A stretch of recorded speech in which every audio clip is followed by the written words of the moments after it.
Are your videos feeling a little flat? Let's spice them up with some B-roll, some text, some extra clips to keep your audience glued to your screen and getting your watch hours going up. Okay, so boring videos lose customers. I have watched so many YouTube videos where I've clicked off because they've either been speaking in one tone, which just really gets on my nerves because that's literally like they're reading from a script and I can't stand it, or it's just one person talking to the camera the entire 15 minutes or however long the video is, and that is it. Even if you're not that good at editing, there are little tricks that you can do just to spice things up that doesn't have to take up too much time. Our minds are so active that when we have B-roll and text popping up and different colors on the screen, it keeps us more engaged with what we're watching. Whereas if it is just one person talking to the screen the entire time with nothing else, most people lose focus and they will end up clicking off the video or just not even engaging with the content, not listening properly to the content. When there's text on the screen, we can actually get that into our brains a lot quicker and a lot faster than when somebody just says it. Even if they're saying the exact same thing, we're reading it while they're saying it, we're more likely to end up keeping that in our brain. So not only is it keeping our viewers engaged, but it's actually helping them to learn better as well. And this also goes for yoga and fitness channels as well, okay? There are definitely ways that you can keep people more engaged with your content. Okay, so first off, what is B-roll?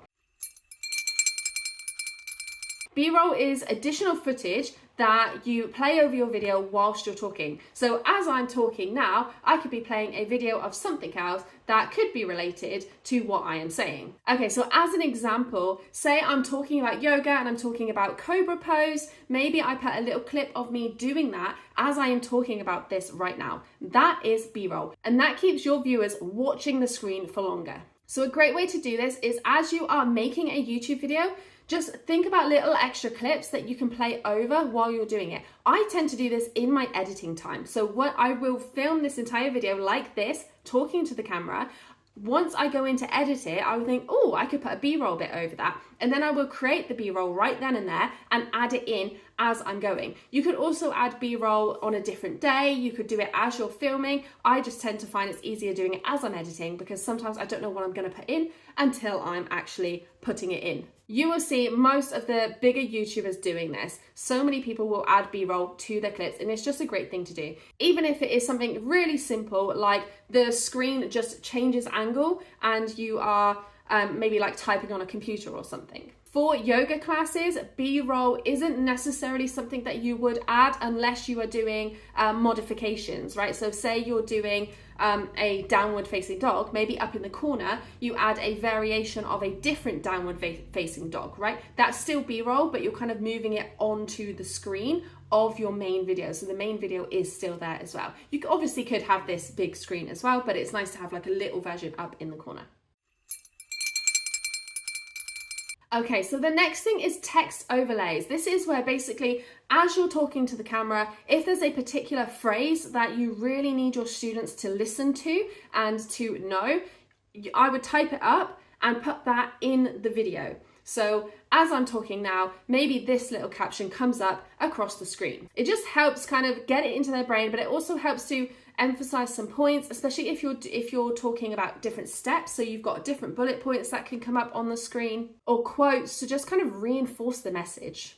So another way that I tend to do this is with my titles. So with the different chapters in my YouTube video, which by the way, if you haven't watched my chapters video, click here and go and watch that one after, because if you don't know how to add chapters into your video, you need to know, you need to be doing this. But this is another way that I use text, is I will use it as a basically like a step 1 and then a step 2, and I will add that into the screen as well. The great thing about this is people will actually start to read it along with you, so their eyes just aren't staring at you and into one place, they're actually reading across the screen. So even if it doesn't look that engaging, it's more engaging for your viewer because their eyes are moving. Okay, so the next thing is the view of the video. So As an example, as I'm recording this, I'm just sat in one place. You'll notice in some of my other videos, in fact, let's do it now. I might suddenly get up, start talking to the camera like I've got the camera hold. I might go into a different room. There'll be a different view and a different background behind me. And that is another way to keep the viewers engaged. So with yoga and fitness, again, this can be a little bit more difficult, but you can change the angle of the classes. Now I'm just going back to where I was.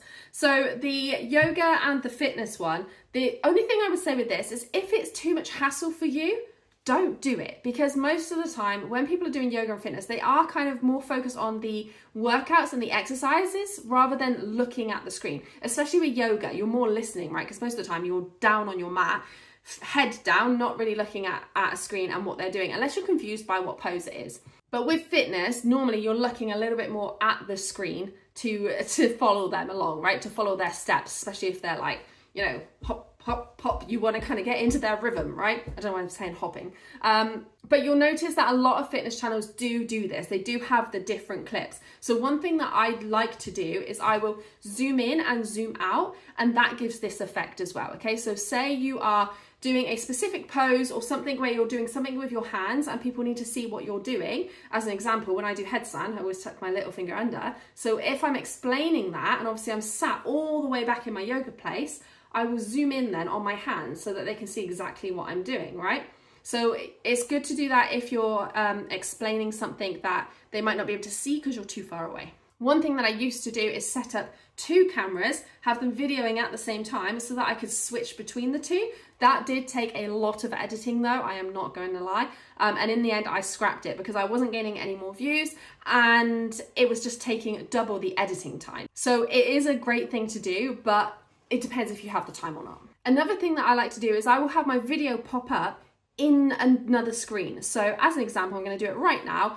I will have a background behind me, my video will pop up, and then I tend to put writing down one side, don't know which side it's going to be, but down one side. So again, it's a little bit more visually appealing. This is something that I do teach in my YouTubers course. So if you want more detail on how to actually do this stuff and how to actually do this while you're editing, don't forget to check out my wellness YouTubers course. The link is in the description below. And there I can help you grow your YouTube channel and grow your business as well. But let's move on to the next tip. So the next thing, which is the last thing I'm going to mention for this video, is to make sure that the first minute, and especially the first 30 seconds, have got all of these things in.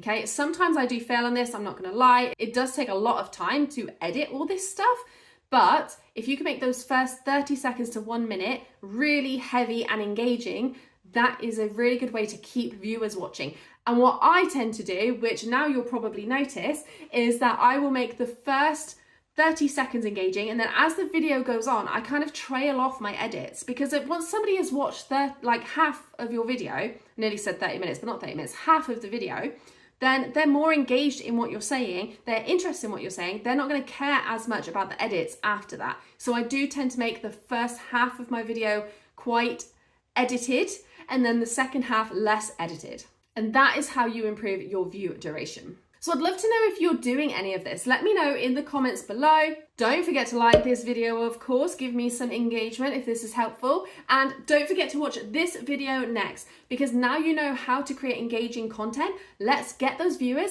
turn them into subscribers, and eventually into clients.